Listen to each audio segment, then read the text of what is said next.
Okay guys, here's a yearly maintenance tip. Every 12 months, change your radiator fluid and your brake fluid as well.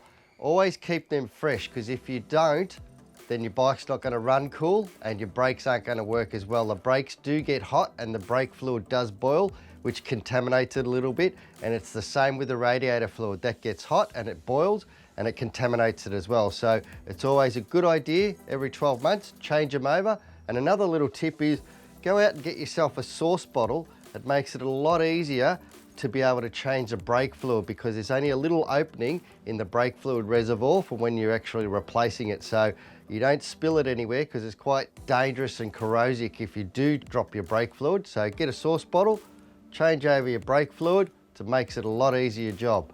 So that's what you should be doing every 12 months.